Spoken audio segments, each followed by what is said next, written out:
Kailangan siguro natin magpatalo para sa mga plano.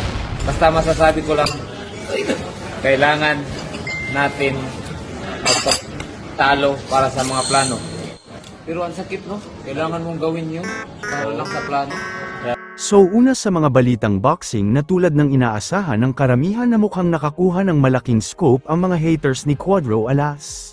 Dahil sa ginawang hakbang ng number 1 na kritiko ni Casimero na si SV of the People na after makakita ng loopholes na post-bling grounds para makonsela ang lisensya ng mga Casimero, ay dali-dali nitong tinatag ang Games and Amusement Board kaugnay sa pag-confess ni Jason sa pagbenta di umano sa laban.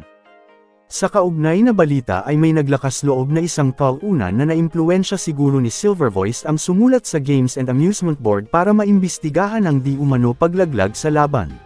Ayon sa mga Casimero fans na mahirap itong patunayan dahil hindi naman ang boxer ang nagsasabi kundi ang coach na mahina rin sa salitang Tagalog.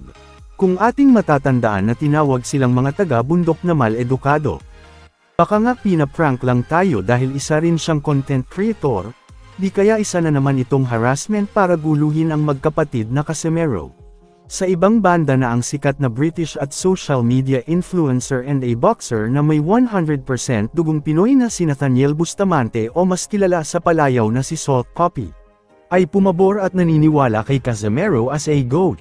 Dagdag pa niya na sa totoong buhay ay sobrang laki ng lamang ni Cuadro Alas in terms sa yaman kumpara sa mga bashers dyan sa comment section particular kay Monsuta. Sa ibang balita na ang dating kaibigan ni Casimero na si Jack Tepora ay naging basher na rin. Sa comment section sa post ni Jason ay sinabi niyang nasa na raw yung pinagyabang ni Angas ng Pinas na nanghiram siya ng pera.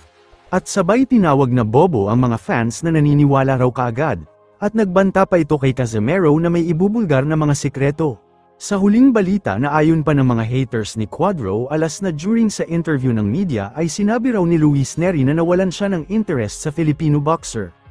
Pero kung ating pakikinggan ng buong sinabi na if ever title fight ay sa super bantamweight sila maghaharap at kung non-title ay sa featherweight sila maglalaban thinking na mas mabagal si Casimero.